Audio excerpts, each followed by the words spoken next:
नमस्कार मित्रांनो, स्वागत आहे तुमचं नवीन एका व्हिडिओमध्ये. तर आज सकाळ सकाळी स्टुडिओवरती आल्याच ते गणपतीचं जे अक्षर गणेशाची आपल्याला प्रिंट करायची होती, काल करायची होती पण ती केली नाही. तर आज मी पटापट ते प्रिंट करून पहिल्यांदा घेतो. त्यानंतर मला थोडंसं एक बॅनर बनवायचं आहे क्लासेससाठी, नवीन ॲडमिशनसाठी. सो ते पटापट मी पहिल्यांदा करून घेतो कॉम्प्युटरवरती. आपण ते वेगळे पेपर्स प्रिंटसाठी वापरतो, म्हणजे वेगवेगळे कामाला. आता अक्षर गणेशाचं ते थोडंसं ग्लॉसी फिनिशमध्ये हवं असतं आपल्याला, त्यामुळे ग्लॉसी पेपर आपण प्रिंट करतो. सो या ग्लॉसी फिनिशमध्ये आपण अक्षर गणेशाची प्रिंट काढणार आहोत. हे प्रिंट आपल्याला करायचं आहे. आता यात तुम्ही कोणतं नाव आहे ओळखू शकता. कमेंट करून सांगा तुम्हाला कोणतं नाव याच्यामध्ये दिसतंय ते. एक सिंगल नेमवाला आपण हे बनवलं आहे. सो हे आता फटाफट मी पहिले प्रिंट करून घेतो. प्रिंटिंगला दिलं आहे तिकडे. आता ते 5 मिनटं तरी लागतील प्रिंट व्हायला.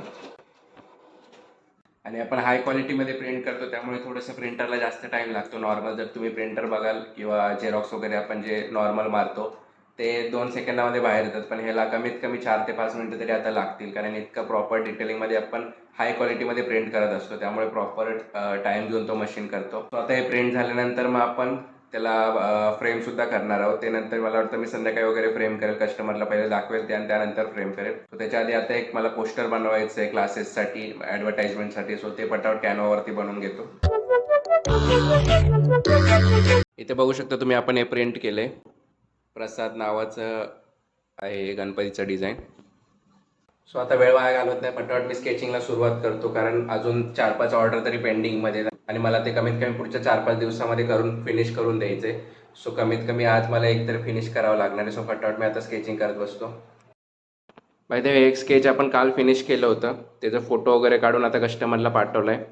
त्यांचं ओके, म्हणजे त्यांना वाटलं की सगळं बरोबर आहे. त्यानंतर आपण हे फ्रेम करून मग उद्या कुरिअर करणार आहे आणि आज अजून एक नवीन स्केच आपण सुरू करणार आहे. तर आता संध्याकाळचे वाजले जवळपास 7-7:15 होऊन गेलेत आणि जस्ट मी एक कवर फिनिश केलं. ऑर्डरचं कवर आहे, तुम्ही बघू शकता.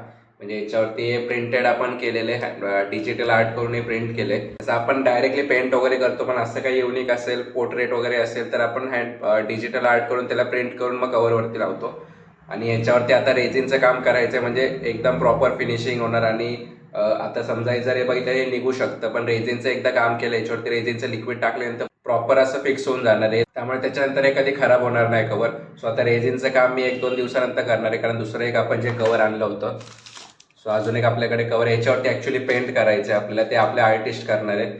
सो ते पेंट केल्यानंतर दोघांचं एकसाथच मी त्याच्यावरती रेझिन टाकणार आहे. सो आता मी स्केच करायला सुरुवात करतो. म्हणजे सकाळची आपण अक्षर गणेशाची ऑर्डर कंप्लीट केली होती, हे तुम्हाला मगाशी दाखवलं होतं. तर ही मला आता फ्रेम करायची आहे आणि उद्या सकाळी मला ती कुरिअर करायची आहे. सो तुम्ही बघू शकता, फ्रेम आपण A4 साईजची फ्रेम घेतली आणि ह्याच्यामध्ये तुम्ही बघाल तर ह्याच्यामध्ये ग्लास नाही आहे, कारण हे कुरिअरने आपल्याला द्यायचं आहे. त्यामुळे ॲक्रेलिक शीट आपण त्याच्यामध्ये टाकणार आहे, म्हणजे किती पण फोल्ड केली तरी हे तुटणार नाही. किंवा कुरिअरमध्ये तुम्हाला माहिती असतं, कुरिअर कंपनीवाले कसे पण पार्सल फेकतात, त्यामुळे त्याच्यामध्ये ग्लास असेल तर तुटायची शक्यता जास्त असते, पण हे ग्लास नाही आहे, त्यामुळे ह्याला प्रॉब्लेम काय होणार नाही आहे. सो फटाफट मी आता हे फ्रेम करून घेतो.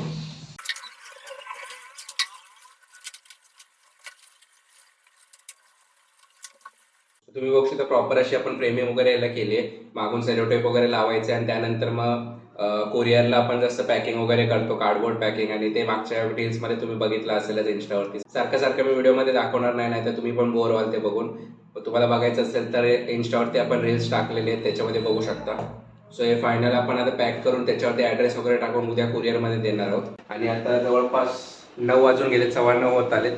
सो मला वाटतं आजचा व्हिडिओ मी आपण इथंच एंड करूया, कारण आता काही जास्त मी काम करणार नाही, डायरेक्ट आता मी घरी जाणार आहे.